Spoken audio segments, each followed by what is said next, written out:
નમસ્કાર મિત્રો, આજે આપણે વાત કરશું ઓસ્ટ્રેલિયામાં દીકરાના લગ્ન વખતે વિધવા મા સાથે બનેલી ઘટના પર।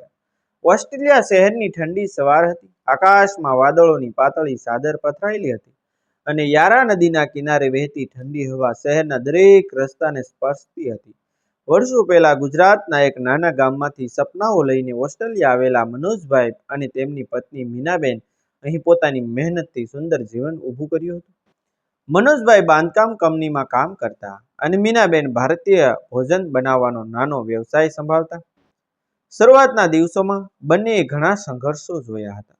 અંગ્રેજી ભાષાની તકલીફ, અજાણ્યો દેશ, ભાડાનું નાનું ઘર, દિવસ રાતની મહેનત અને પોતાના વતનની યાદ, આ બધું સહન કરીને પણ બંનેના ચહેરા પર હંમેશા આશાનું સ્મિત રહેતું। વર્ષો પછી તેમના ઘરે એક પુત્રનો જન્મ થયો। તેનું નામ રાખવામાં આવ્યું આરવ।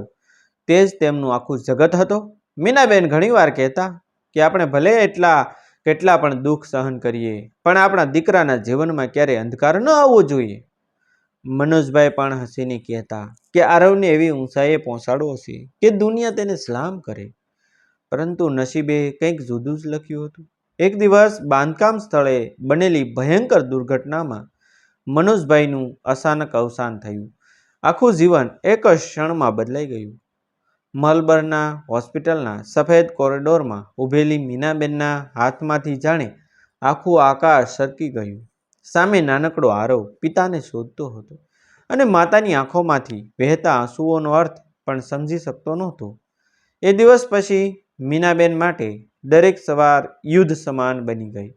સૂર્ય ઉગે તે પહેલાં ઉઠીને રસોડામાં ભારતીય નાસ્તો તૈયાર કરવો, પછી અલગ અલગ ઓફિસોમાં પહોંચાડવું, બપોરે વૃદ્ધાશ્રમમાં અડધા સમયની નોકરી કરવી અને રાત્રે ઘરે આવી ફરી બીજા દિવસની તૈયારી કરવી।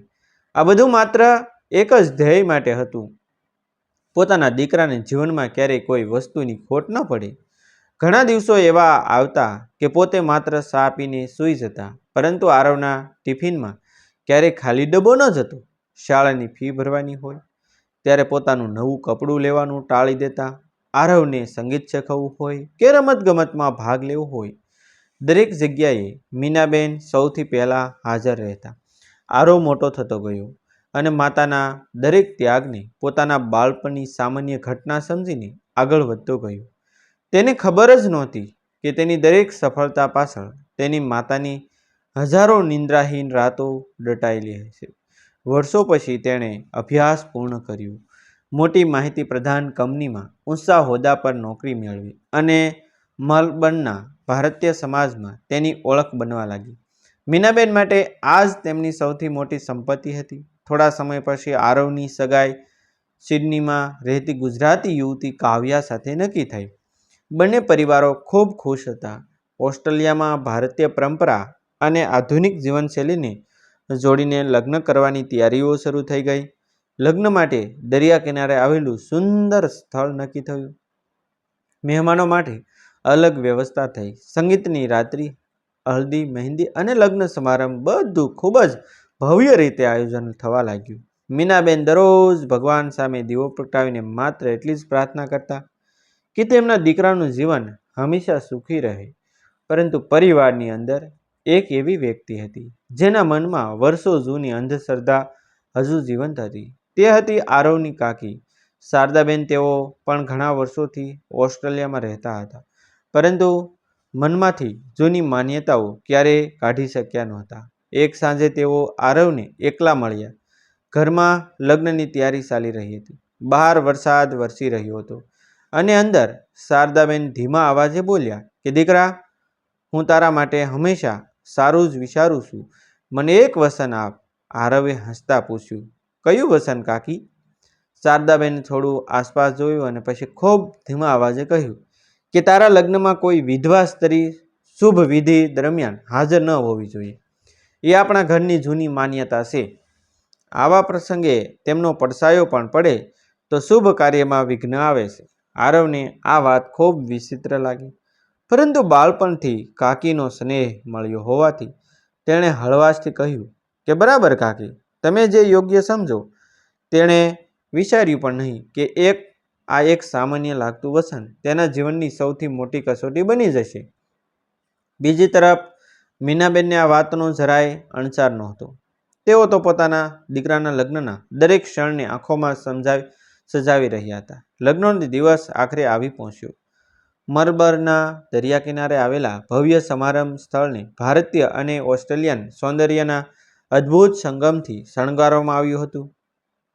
સફેદ ગુલાબ, યુકેલિપ્ટસની લીલી ડાળીઓ અને ઝગમગતી દીવડીઓ વચ્ચે ઊભેલો મંડપ જાણે સ્વર્ગનો એક ખૂણો લાગતો હતો. મહેમાનો પરંપરાગત ભારતીય વસ્ત્રોમાં પણ હતા અને ઘણા ઓસ્ટ્રેલિયન મિત્રો પશ્ચિમી પોશાકમાં હાજર હતા. દરેકના ચહેરા પર ખુશી હતી. સંગીતના મધુર સૂર વચ્ચે આરવ પોતાના મિત્રો સાથે હળવું સ્મિત કરતો હતો, પરંતુ તેની નજર વારંવાર પોતાની માતાને શોધતી હતી. મીનાબેન સવારથી જ દરેક મહેમાનોનું સ્વાગત કરી રહ્યા હતા. રસોડાની વ્યવસ્થા જોઈ રહ્યા હતા. કાવ્યાના માતા પિતાને કોઈ અગવડ ન પડે ને તેનું ધ્યાન રાખી રહ્યા હતા. દરેકને એટલા પ્રેમથી મળતા હતા કે કોઈને કલ્પના પણ ન આવે કે આ સ્ત્રીના હૃદયમાં વર્ષોનો કેટલો સંઘર્ષ દટાયેલો છે. બીજી તરફ શારદાબેનના મનમાં એક જ વાત ઘૂમતી હતી. તેમણે આરવ પાસેથી લીધેલું વસન જેમ જેમ શુભ મુહૂર્ત નજીક આવતું ગયું તેમ તેમ તેમની બેસની વધતી ગઈ. લગ્ન વિધિ શરૂ થઈ. લગ્ન અગ્નિ પ્રગટ્યો. વૈદિક મંત્રોના સ્વર ગુંજી ઉઠ્યા. આરવ અને કાવ્યા ફેરા માટે ઊભા થયા. એ સમયે મીનાબેને વિચાર્યું કે જીવનની આ સૌથી પવિત્ર ક્ષણે તેઓ થોડું દૂર નહીં પરંતુ પોતાના દીકરાની નજીક ઊભા રહી ભગવાનને પ્રાર્થના કરે. તેઓ ધીમે ધીમે મંડપ તરફ આગળ વધ્યા. તેમના ચહેરા પર ગર્વ, પ્રેમ અને આંસુઓનું અદ્ભુત મિલન હતું. પરંતુ તેઓ મંડપની સીમા સુધી પહોંચે તે પહેલાં જ શારદાબેન વીજળીની જેમ આગળ વધ્યા. તેમણે મીનાબેનનો હાથ જોરથી પકડી લીધો અને કડક અવાજમાં કહ્યું, અહીં નહીં, તમે અંદર નહીં આવો. શુભ વિધિ ચાલી રહી છે. તમે વિધવા છો. આ ક્ષણે તમારું મંડપમાં આવવું અશુભ ગણાય. આજુબાજુ ઊભેલા કેટલાક લોકો એકદમ સ્તબ્ધ થઈ ગયા. સંગીતાના સ્વર ધીમા પડી ગયા. મીનાબેનના પગ જાણે જમીનમાં જ ખૂંપી ગયા. તેમના ચહેરા પરથી લોહી ઉતરી ગયું. વર્ષો સુધી પોતાના દુઃખને છુપાવી રાખનાર આ માતાની આંખોમાંથી આજે અપમાનના આંસુઓ વહી નીકળ્યા. તેમણે કંઈ જવાબ આપ્યો નહીં. તેઓ માત્ર એટલું જ બોલી શક્યા, હું તો ફક્ત મારા દીકરાને આશીર્વાદ આપવા આવી હતી. પરંતુ શારદાબેનનો અવાજ વધુ કઠોર બન્યો, મહેરબાની કરીને પાછા જાઓ. આ રીતિ રિવાજ છે. આ શબ્દો મંડપ સુધી સ્પષ્ટ સંભળાયા. આરવના કાનમાં જાણે કોઈ અગ્નિ રેડી દીધો હોય એમ લાગ્યું. તેણે અચાનક પાછળ ફરીને જોયું. પોતાની માતાને આંસુઓ સાથે ઊભેલી જોઈને તેનું હૃદય ધ્રુજી ઉઠ્યું. એક ક્ષણ માટે મંત્રસ્વાર પણ અટકી ગયો. આરવે તરત જ ફેરા રોકી દીધા અને મંડપમાંથી નીચે ઉતરી આવ્યો. બધા મહેમાનો આશ્ચર્યથી તેને જોતા રહ્યા. તેણે સીધા શારદાબેન સામે જોઈને શાંત પરંતુ અત્યંત દ્રઢ અવાજમાં કહ્યું, કાકી, એક મિનિટ. કૃપા કરીને. સમગ્ર સમારંભમાં એવી શાંતિ છવાઈ ગઈ કે જાણે પવન પણ થંભી ગયો હોય. આરવે પોતાની માતાનો હાથ પકડીને સૌની સામે ઊભા રાખ્યા અને કહ્યું કે આ સ્ત્રી માત્ર મારી માતા નથી, મારા માટે ભગવાનનું જીવંત સ્વરૂપ છે. મારા પિતાના અવસાન પછી જ્યારે આખી દુનિયાએ અમને એકલા છોડી દીધા હતા ત્યારે આ સ્ત્રીએ દિવસ રાત મહેનત કરીને મને ઉછેર્યો. પોતે ભૂખ્યા રહીને મને ખવડાવ્યું. પોતે નવા કપડાં લીધા વગર મારી શાળાની ફી ભરી. લોકો સૂઈ જાય પછી કામ કર્યું અને હું જાગું તે પહેલાં ફરી કામ પર નીકળી ગઈ હોય. આજે હું જે કંઈ છું તે માત્ર તેમની મહેનતના કારણે છું. મારી નોકરી, મારું માન, મારું જીવન બધું તેમની ભેટ છે. અને આજે એ જ માતાને તમે અશુભ કહો છો? તેના દરેક શબ્દ સાથે ઘણા મહેમાનોની આંખો ભીની થવા લાગી. કાવ્યાના માતા પિતા પણ મૌન બની ગયા. પરંતુ શારદાબેન હજુ પણ પોતાના અહંકારમાં અડગ રહ્યા. તેમણે કડક અવાજમાં કહ્યું, દીકરા, તું મને વસન આપેલું લગ્નમાં વિધવા શુભ વિધિમાં નહીં આવે. આપણા વડીલોની પરંપરા છે. તેને તોડીશ તો સારું નહીં થાય. આરવનો ચહેરો હવે ક્રોધથી લાલ થઈ ગયો. તેણે પોતાના ગળામાં રહેલી વરમાળા બંને હાથથી ઉતારી અને જમીન પર ફેંકી મૂકી દીધી. આખો મંડપ સ્તબ્ધ થઈ ગયો. તેણે ઊંચા અવાજે કહ્યું, જો મારી માતાનું સન્માન કર્યા વગર આ લગ્ન થવાના હોય તો મને આવા લગ્ન સ્વીકાર્ય નથી. જે માતાના આશીર્વાદ વગર જીવન શરૂ થાય તે જીવનમાં સુખ ક્યારે આવી શકે નહીં. જો મારી માતાને અહીં સ્થાન નથી તો આ મંડપમાં મને પણ સ્થાન નથી. આ શબ્દો સાંભળતા જાણે આખા સમારંભમાં વીજળી ફાટી નીકળ્યો. ઘણા મહેમાનો આરવના સમર્થનમાં ઊભા થઈ ગયા. કેટલાક વૃદ્ધોએ પણ કહ્યું કે માતા કરતાં મોટું કોઈ શુભ શકુન નથી. કાવ્યા ધીમે ધીમે આગળ આવી. તેણે પોતાની વરમાળા ઉતારી અને મીનાબેનના પગે નમી ગઈ. મીના ભીના અવાજે તેણે કહ્યું, મમ્મી, જો આજે હું તમારી સામે મૌન રહું તો હું ક્યારેય સારી પુત્રવધુ બની શકીશ નહીં. મારા માટે પણ તમારા આશીર્વાદ વગર આ લગ્ન અધૂરા છે. કાવ્યાના આ શબ્દોએ ઘણા લોકોના હૃદયને સ્પર્શી લીધા. હવે પ્રથમ વખત શારદાબેનના ચહેરા પર ગભરાટ દેખાવા લાગ્યો. તેમણે આસપાસ નજર કરી. શારદાબેન ફરી કંઈક કહેવા માટે આગળ વધ્યા, પરંતુ તેમના શબ્દો ગળામાં જ અટકી ગયા. આખો મંડપ મૌન હતો. દરિયાની ઠંડી હવા ધીમે ધીમે વહેતી હતી અને અગ્નિની જ્યોત જાણે દરેકના અંતરમાં સળગતા પ્રશ્નોને પ્રકાશિત કરી રહી હતી. મીનાબેન હજુ પણ ભીની આંખો સાથે ઊભા હતા. તેમને પોતાના સપનાનું પણનું દુઃખ હતું, પરંતુ તેનાથી પણ વધુ તેમને એ વાતનો ગર્વ હતો કે આજે તેમનો દીકરો સત્યની બાજુએ ઊભો રહ્યો હતો. શારદાબેને પ્રથમ વખત પોતાની નજર મીનાબેનના ચહેરા પર સ્થિર કરી. તેમની આંખો સામે એક પછી એક દ્રશ્યો જીવંત થવા લાગ્યા. મનોજભાઈના અંતિમ સંસ્કાર પછી સફેદ સાડીમાં નિરાશ ઊભેલી મીનાબેન, વરસાદમાં બસની રાહ જોતા હાથમાં ભોજનના ડબ્બા લઈને કામે જતી મીનાબેન, રાત્રે થાકથી કંટાળી ગયા છતાં દીકરાની પરીક્ષાની તૈયારી કરાવતી મીનાબેન, દીકરાને નવો સૂટ ખરીદીને આપતા પોતે વર્ષો જૂની સાડી પહેરતી મીનાબેન, અને આજે એ સ્ત્રીને પોતાની સામે અશુભ કહીને રોકી દીધી હતી. તેમના અંતરમાં વર્ષો જૂની અંધશ્રદ્ધા અને સામે ઊભેલું જીવંત સત્ય વચ્ચે ભયંકર યુદ્ધ શરૂ થઈ ગયું. થોડા સમય પહેલાં જે અહંકારથી ભરેલો ચહેરો હતો તે હવે પસ્તાવાથી ધ્રુજવા લાગ્યો. તેઓ ધીમે ધીમે મીનાબેન તરફ આગળ વધ્યા. આખો મંડપ શ્વાસ રોકીને આ દ્રશ્ય જોતો હતો. અચાનક શારદાબેન મીનાબેનના પગે પડી ગયા. તેમના ગળામાંથી રડતો અવાજ નીકળ્યો કે મીનાબેન, મને માફ કરી દે. મેં આખી જિંદગી એક ખોટી માન્યતાને સાચી માની. આજે સમજાયું કે વિધવા સ્ત્રી અશુભ નથી હોતી, પરંતુ તેના ત્યાગને ન ઓળખનાર માણસ અશુભ હોય છે. મને માફ કરી દે.